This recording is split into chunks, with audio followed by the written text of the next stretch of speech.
Hey guys, welcome back to my sewing room. I'm Kelly and you found me here on Pick and Stitches. And today we're going to be working on the Fat Quarter Shop's latest Sew Sampler box. The quilt pattern is called Splendid.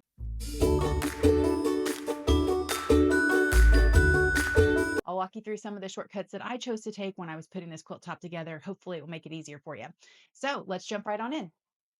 Okay, and if you decide to take my square in a square shortcut method, you're not going to need as many of your A blocks, and you're not going to need those 2-inch I blocks. So definitely take note of that when you're cutting, because you will only need 5 of each color of A, and you won't need the I's at all. So now we have all of our pieces cut for our quilt pattern to start, and we're just going to roll through this in order. The first thing that the pattern talks about are making these outer corners here. So we're going to take our piece M's and our piece E's to start. So we've got our piece M's. We're going to do one of our long ones and one of our short ones. And then we're going to need 2 pieces of E. And we'll just set all these other pieces aside for now. The next thing that we're going to do is go corner to corner. But this is something that you're going to have to pay special attention to. You want to make sure we're starting off with our piece M, which is our shorter piece, and we're going to go diagonally from the top left to the right. And you want to make sure that all of these are the same so that your points will all line up to the other. And then this whole side is going to be our discard. So what I'm going to do is draw a second line, so a second seam, and then I will use that half square triangle for something else. Now, if you want to orient it exactly like it is in the pattern, it's going to be facing right left, and we're going to come from this corner to this corner. So it's our top right corner if you were square at it. So top right to bottom left. But if you're lining it up just like it is on the pattern, then this way will help you to make sure you get the right orientation. So again, we're going to go corner to corner.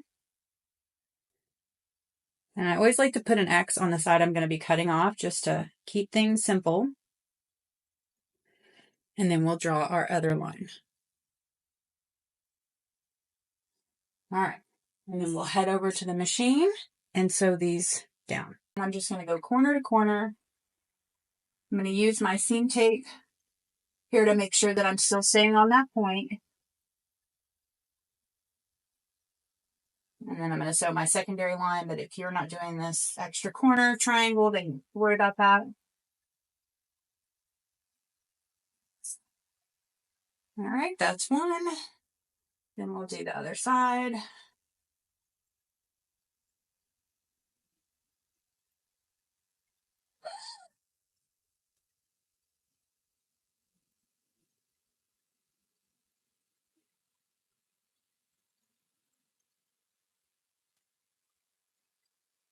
Okay, so now I'm just going to set those seams.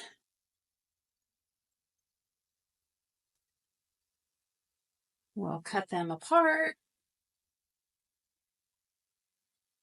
And this is the area between the seams, so it's not super precise because it's already sewn, but I do want to make sure I have enough left that it doesn't pull through my seam. All right, and then we're going to just on a longer one.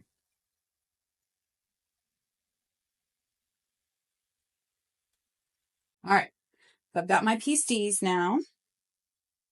We're going to take our long one across the bottom and our short one up the side. So first we're going to take this over to the machine and sew this seam, come back and press it open.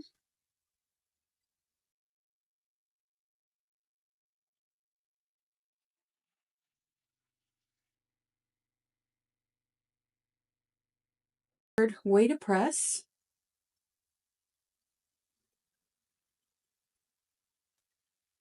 And now we're going to sew our larger one straight across the bottom.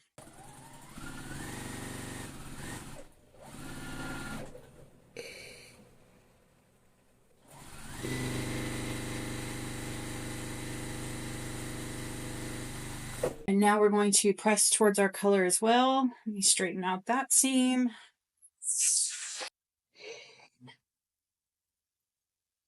All right, so now we have one of our corner blocks done. So we just need to do that for all 4 corners.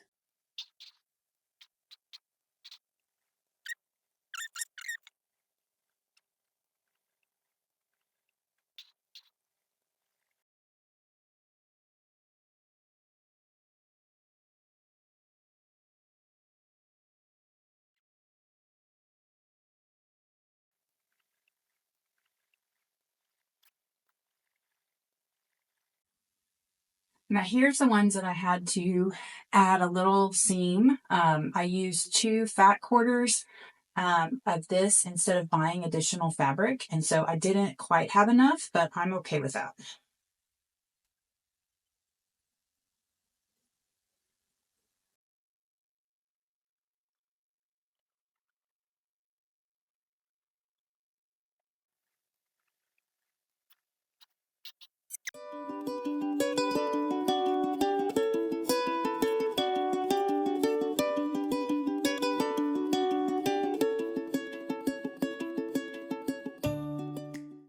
Okay, the next thing we're going to do is take our piece B's and our piece H's. So we'll need 4 B's, 8 H's, and we're going to mark a whole lot of lines.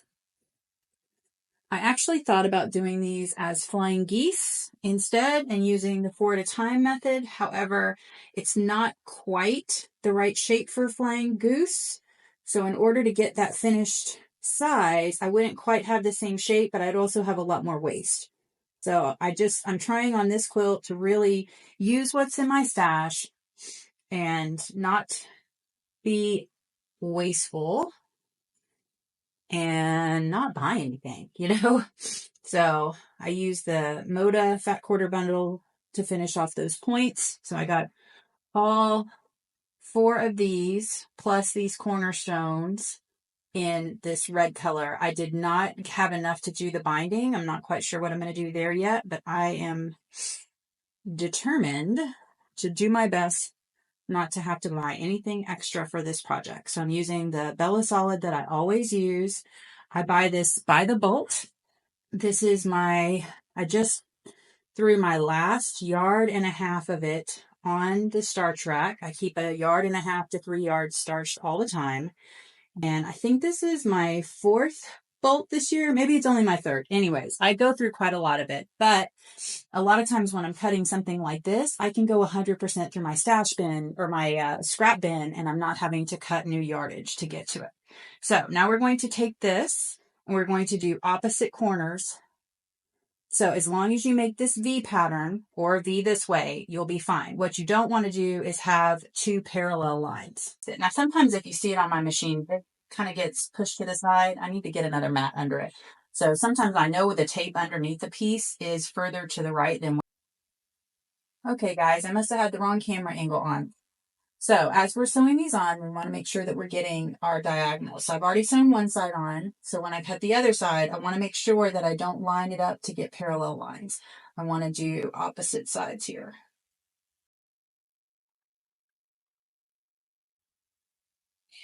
Okay, guys, it truly is a personal preference, but I do like to set my seams before I cut.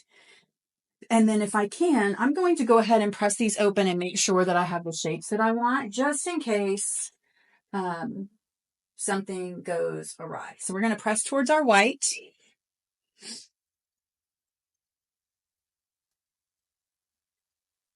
And I just want to make sure that I like that shape. And if something doesn't look right, then I'm going to come back and fix it before I cut it off.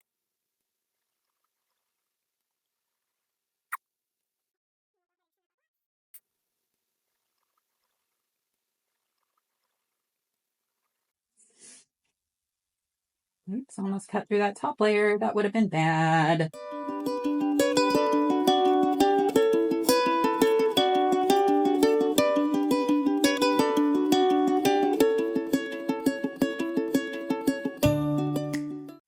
Okay, so next we're basically going to do the same thing, but only on one corner, and they have to be opposites.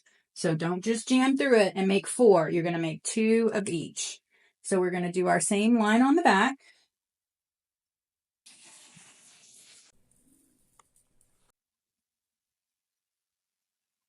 or you can just use your seam tape.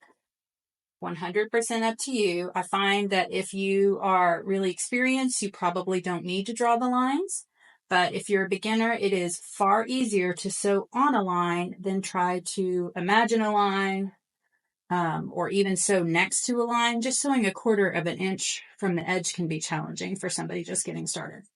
Okay, so we're going to line up 2 this way, and then we're going to line up 2 this way. So you need to make sure that they're different, okay? So we'll stitch these on.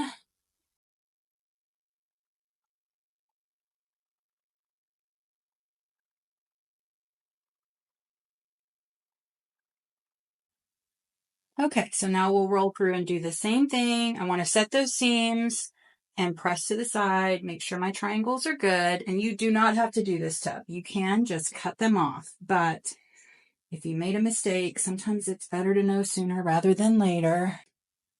Okay, and then we only have one more section of our block to make, guys. The next section in the instructions, this is where things kind of go different. So where I had you cut fewer pieces of A, this is why. Because we're not going to be making this center square and a square the way that the pattern says. And please feel free, if that's the way that you prefer to do it that way. But I really like the square and a square paper. I had some left over from the Barn Star sampler quilt in the correct size. And so that's what I'm going to be using. All right. So we'll get this under a clapper. Okay, so I know a lot of people haven't used a ton of foundation paper piecing. I love using this for some of these smaller squares. So this is for the 3-inch square and a square finished size. It's one of the ones by It's So Emma. I'll throw a link in the description for you guys if you want it. We're going to need 4 sheets. And I follow Miss Kimberly's suggestion to not pull them all out from the same place, because what you don't want is for your paper pad to fall apart. If you use it all, no problem. But if you don't, then I would have a drawer full of random sizes of paper, which would not be as much fun. Okay, so the other tool that I like to have for paper piecing is this Add a Quarter Plus. And the one with the plus has a narrow kind of beveled edge on one side, and then it adds 1/4 of an inch. It kind of has a lip. I don't know if y'all can see that. See how it kind of has that lip on the side that'll help you add 1/4 of an inch. So the first thing I'm going to do with my papers, once I've pulled them out, and you can do this a couple at a time, is I'm just going to add up the narrow beveled side of my ruler with where these fold lines are. Doesn't have to be perfect. It just kind of gives me a ballpark area. And I'm going to do that all the way around for all my pieces so that I kind of have a starting point. Okay, then we're going to take the smaller squares that I asked you to cut. So we're just going to have 4 of those 3-inch squares. And this is going to feel backwards. A lot of the way that paper piecing comes together does feel a little bit backwards. So we're going to flip our paper over, and then I'm going to put a little bit of glue in the middle. You don't need a ton, but I want it to be still. And then I'm going to put this face up. I know it feels totally wrong, but it's not. And then I'm really going to press it down. I want that to stay put. So I'm going to do that for all 4 of our colors here, because I'm going to make these probably 4 at a time. Once you get going with this, it's not as complicated as it feels in the beginning, but maybe for your first one, just do 1. Oops, I cut out an extra. Oops, see, I'm talking and thinking and counting, and I'm losing my mind. Okay, so now this glue does set up pretty fast, so you don't want to do a whole bunch, like a ton of papers, and then come back and your glue's already dry before you set your fabric on it. Okay, so the first thing I'm going to do is side 2. And so I'm going to fold that back, and I'm going to trim this down. And what that does is it gets me 1/4 of an inch from that seam. And I'm going to do these 2 at a time because they're opposite. So I'm going to go ahead and do number 3 as well.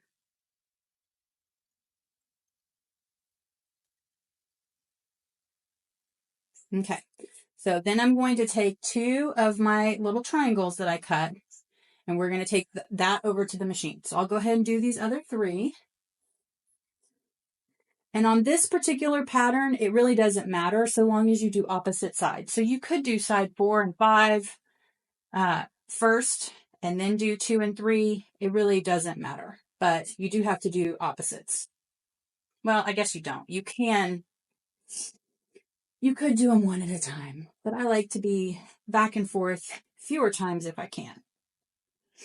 I do keep my ironing board separate from my sewing machine just so I don't sit down and stay sitting all day, but I try not to go back and forth 1,000 times. So you see how this isn't square? My piece wasn't even. It's okay because I've got enough coverage. But now that I've cut it, I want to make sure that that glue is holding it in place.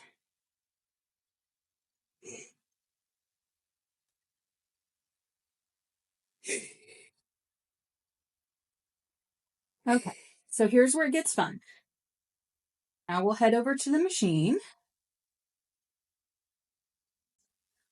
Okay, so you're going to want to drop your stitch length. I like to put mine at about a 1.25. You don't quite have to go that small, but it makes it easier to rip out the paper. It does not make it easier to rip out your stitches. So if you make a mistake, a lot of times you're probably going to start over. But that's okay. You just have to go slow. So I've got my 90 needle on. The bigger needle really helps to, it punches a slightly bigger hole and it makes it more like a perforated page that you can pull out. So now I'm going to line up my triangle. I'm going to kind of center it. Does not have to be absolutely perfect, but I want the center of my point to be pointing towards the middle.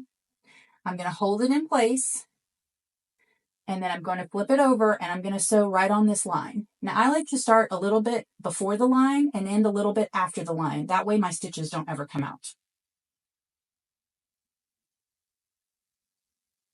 And then I'm going to flip it over. Now this piece, I'm just going to finger press. You could also use the roller between if you wanted to, and just kind of roll it flat. I'm just trying to get it out of the way because I don't want to stitch it into this next line. So I'm going to do the same thing. I'm going to center my point, hold it in place, and flip it over. Starting a little bit before the line, and I'm going to sew a little bit past the line. And then I like to press these open. I feel like these seams do like little funny things if I'm sloppy with my iron, but if I do this first, they don't. Okay, so that's one. We're going to do that for all 4 pieces. So I will speed that up for you guys.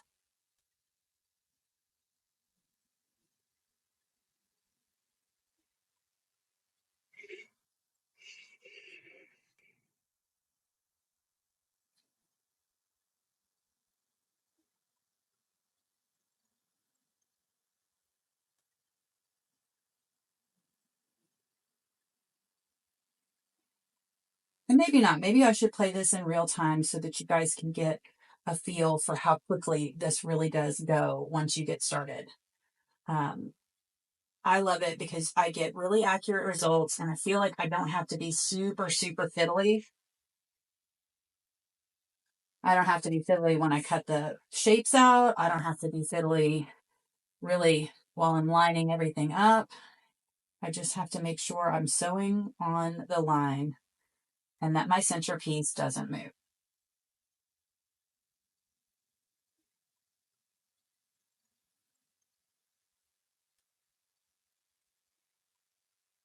Okay, so we're almost on to the 4th one, almost finished with the 4th one. Beginning to get finished, starting the 4th one, I don't know. We're moving right along. How about that? Okay, so last one.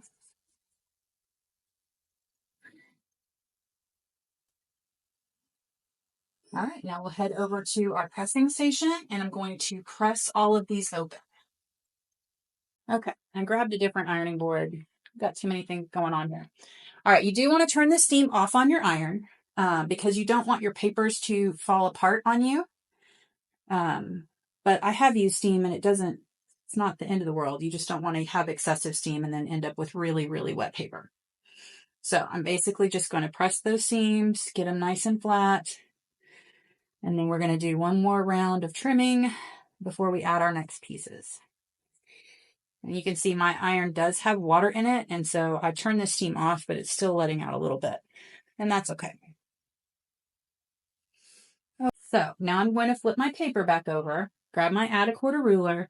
Because I sewed past these lines just a little bit, I'm going to have to kind of gently pull my paper up so that it comes off of that seam. So if you started and stopped exactly on that line, you wouldn't have to do that step. But I feel like my stitches are just more secure if I sew off the edge. So once I get that fold, then I'm going to spin it around, use the add a quarter side so that I'm cutting exactly a quarter of an inch, and trim that piece off. So I'm going to do that for both sides. Gently pull it back. Sometimes I just hold the paper with my thumb and then pull the fabric forward. I think I need to drop my stitch a little bit more. All right, so now this one's ready to go. I'm going to set it back on the machine, and we'll do that for all 4 pieces.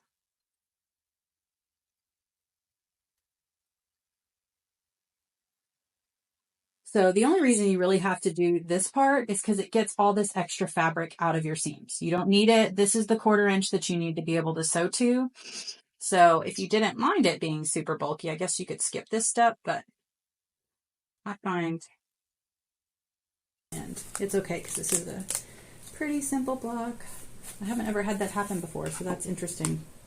It may be because I'm using that 60 weight glide thread, and I usually use 50 weight cotton. This is my first time to use the 60 weight glide on not English paper piecing, on foundation paper piecing.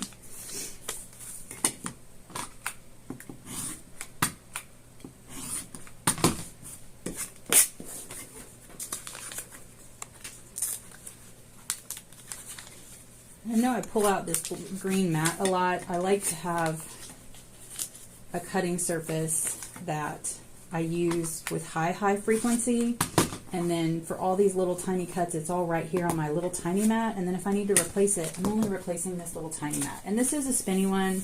I don't actually love this one. I like my Sew Daily one if I really need it to spin, but I do like that it's just kind of a smaller footprint, and if I need to replace a mat, it's a $16 mat or $20 mat, not a $50 mat.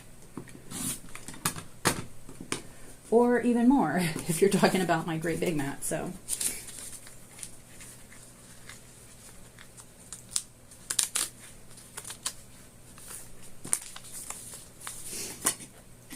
okay, so that's our 4. Now we'll head back over to the machine.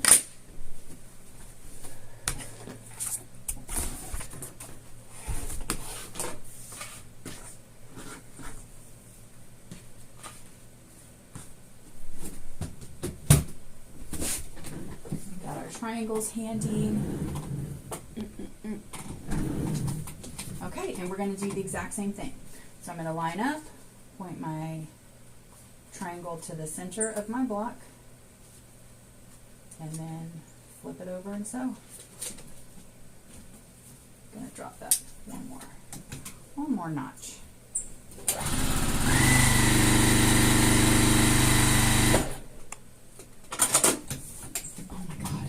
A bird just flew in my house.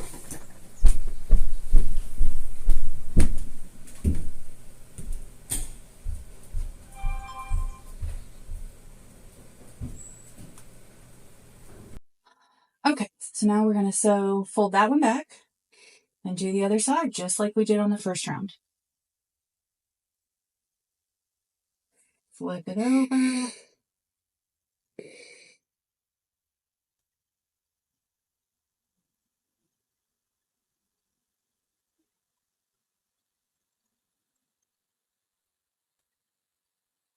Okay.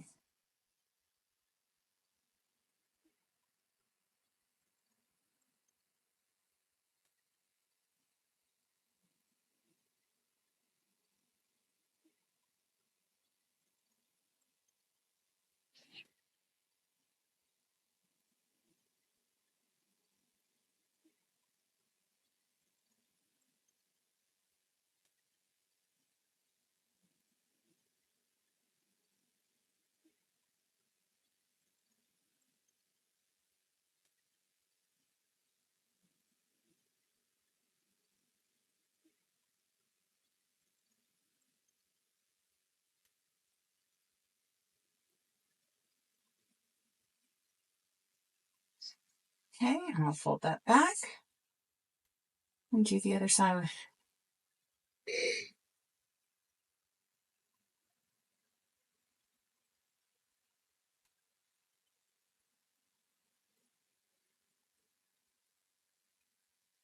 So I will edit out the time I spent chasing the bird out of the house, but I think I will leave in the regular time here.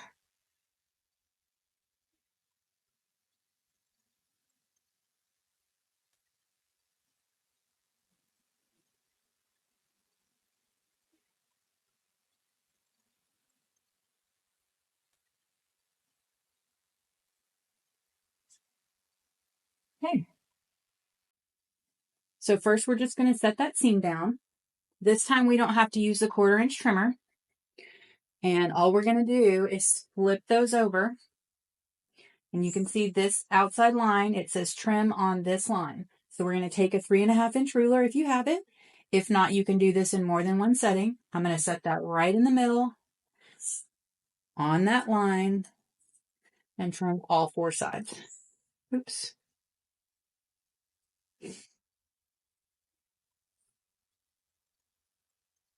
And then we'll pull off our papers.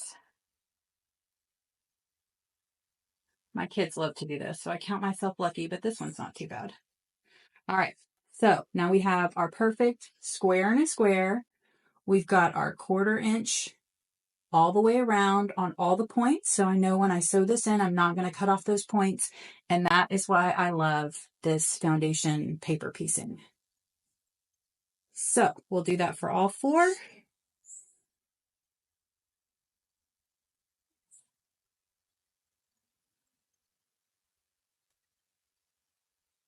And then when I get done with all the paper, I like to give it one good press and throw it under a clapper. Looks good.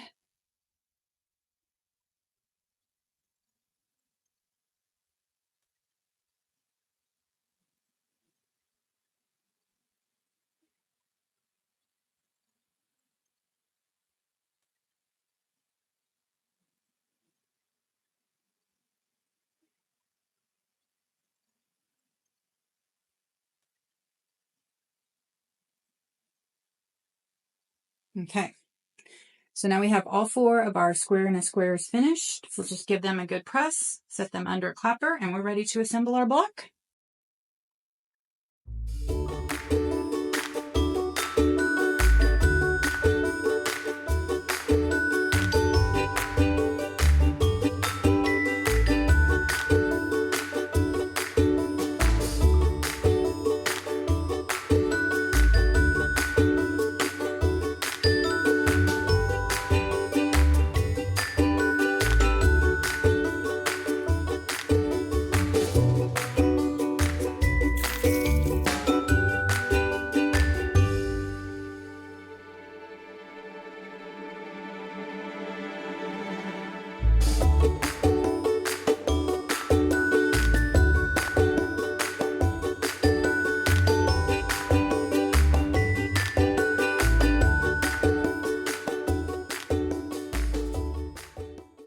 Okay, so start to finish, to get all of these glued on, sewed on, and trimmed out took me about 35 minutes. That's with a couple of interruptions, but it's a lot faster and with a whole lot less concentration than I would have had to do any other way. So let's see how long all the papers take.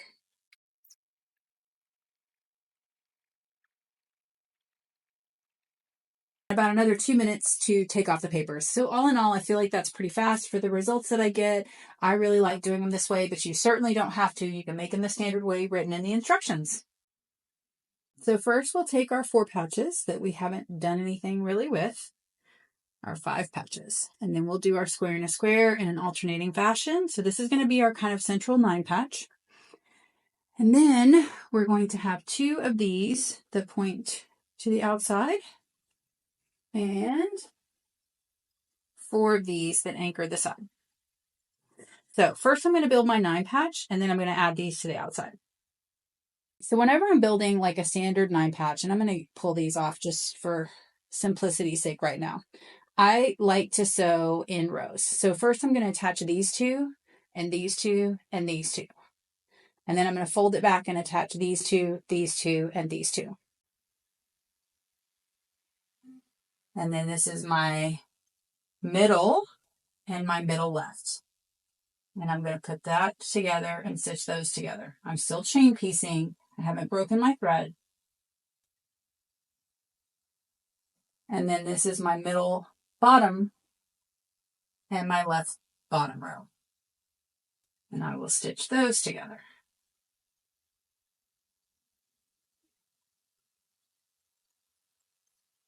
Then I'm going to pull the whole chain back through, open this one up, and I'm going to grab my top right hand block and just stitch it on. And so they're still chain pieced, and so it's keeping the rest of these guys in order for me.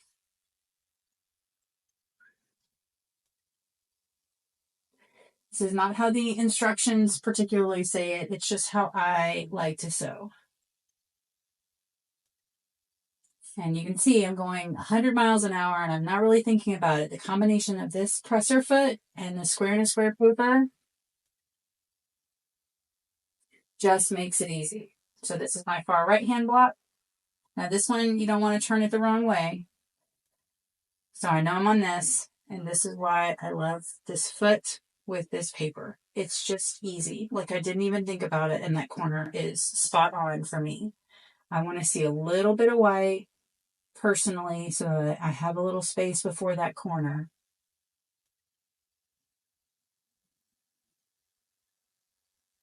Okay, so I think those corners look good. Those corners look good. Just going to double check them. But I'm very pleased with that. This one's a little tight for me, but it's not cutting off the corner, so I'm going to leave it. So we will go iron these. I'm going to iron away from my square and a square, so that'll give us an alternating shape.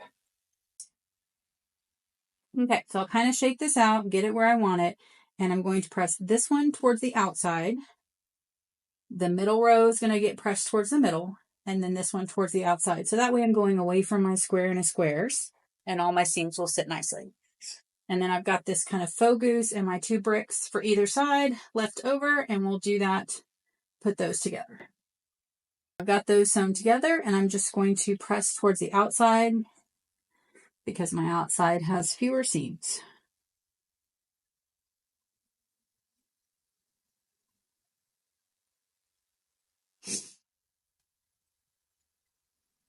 And I'm not usually this haphazard with my pressing, but working on such a small surface can be hard sometimes. Okay, so now we're going to take this back on our design board.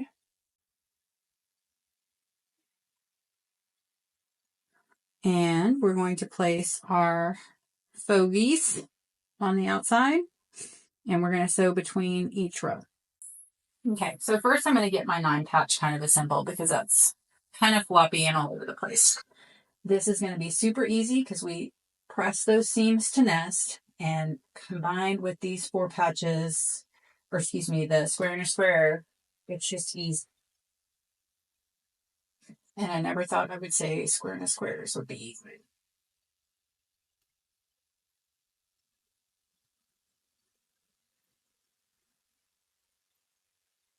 Double check. Looks good, looks good, looks good. I didn't pin anything. I didn't poke a pin. I didn't play with pins. I didn't poke myself.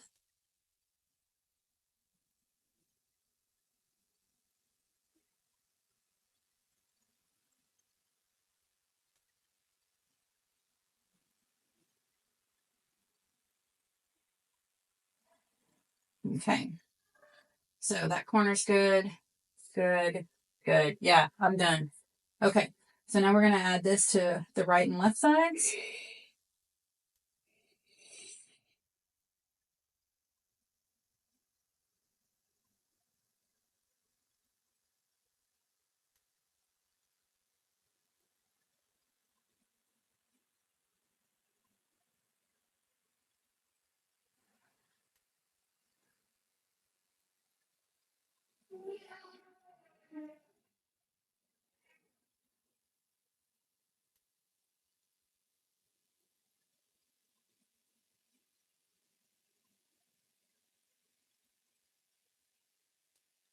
All right, we'll go press these guys open.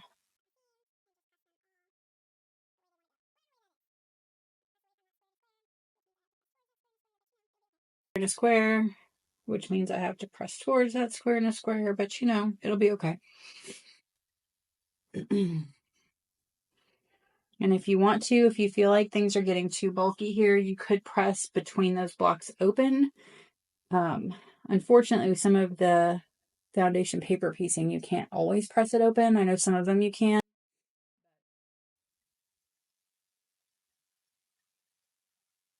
Okay, so now we've got a rectangle. We need to turn it into a square. And the way we're going to do that is we're going to make one row. Let me get us a bigger block. Okay, we're going to make one row, top and bottom. And we're going to use our 4 remaining pieces. So we're going to have our color to the outside. I can't put this color to the outside. That's why we had to make 4. So it's going to come down here. And then here's our color to the outside, color to the outside. So we'll sew those 3 together and these 3 together, and then we'll attach this row, and our block's done.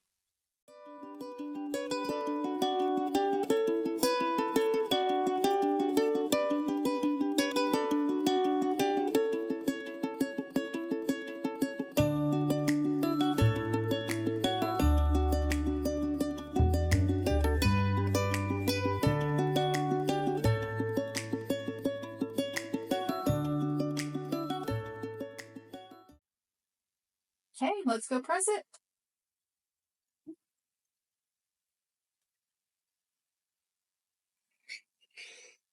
All right, guys, so this block is done.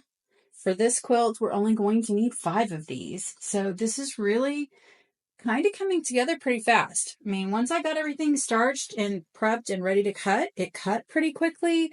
A lot of the measurements were the same, or you needed quite a few of the same size blocks. The square in a square, I think, helped me a lot. I love all these points. I think they all look great. And we've only got to make 5 of this block.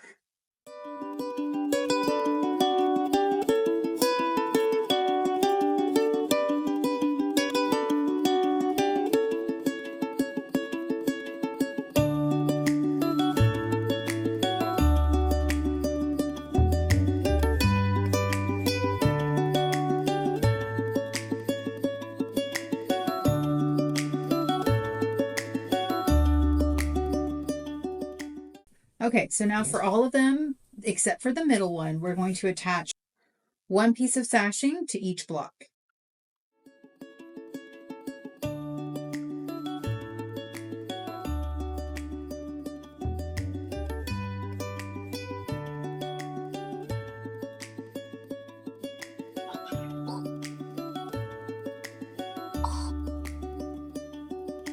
And this is some rust and smoke I had left over from Lella Boutiques.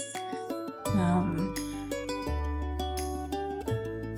use it to make a binding, and I have a lot extra, and I said that's perfect. Okay, so now the next thing we're going to do is attach a couple of our sashing strips to a couple of our blocks. We need 8.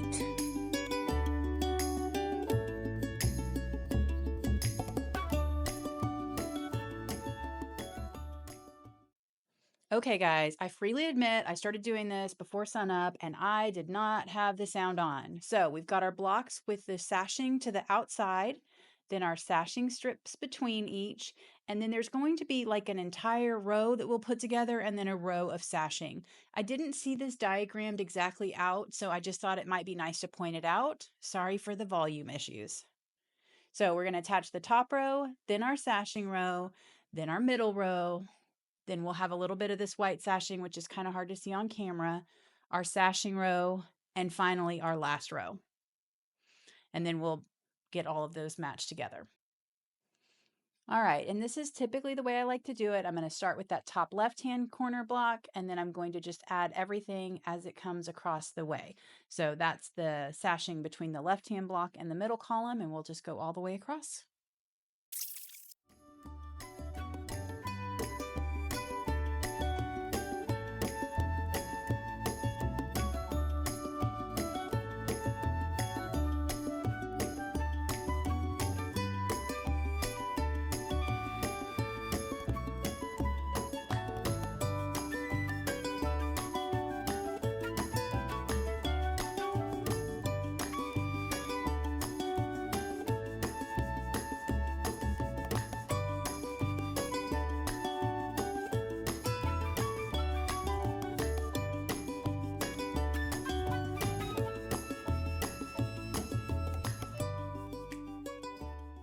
Okay, and our last row here, row, sashing, row, sashing, row.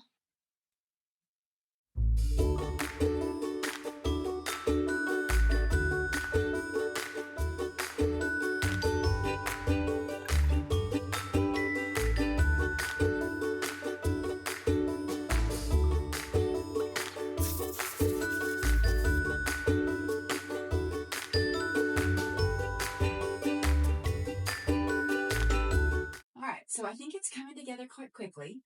Now all we have to do is attach our sashing to the bottoms and then attach them to the middle, and we're done with the main body of our quilt top. All we'll have left are borders and then quilting and binding. Okay, so I am just going to lay these out together, and I'm going to, my nesting, sashing cornerstones are kind of my anchor points. So I'm going to pin those first. And then I'll pin the ends. And that is all we've got, ladies and gentlemen.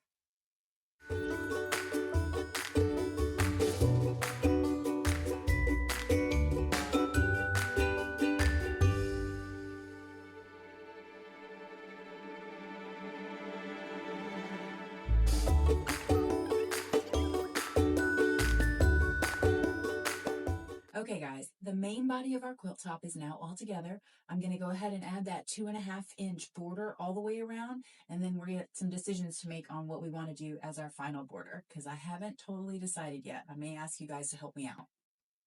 Okay, guys, that's a wrap on our splendid quilt pattern. This is the Fat Quarter Shop's monthly subscription box, and I think it turned out super, super cute. I'm going to have to decide what I want to do now for borders, but this is the main body of our quilt. I hope you've enjoyed sewing it along with me, and I can't wait until next month. If you do like watching these unboxing videos or any of my other tutorials, please do hit that like and subscribe button. It helps me out a ton. And until then, I will see you guys next time.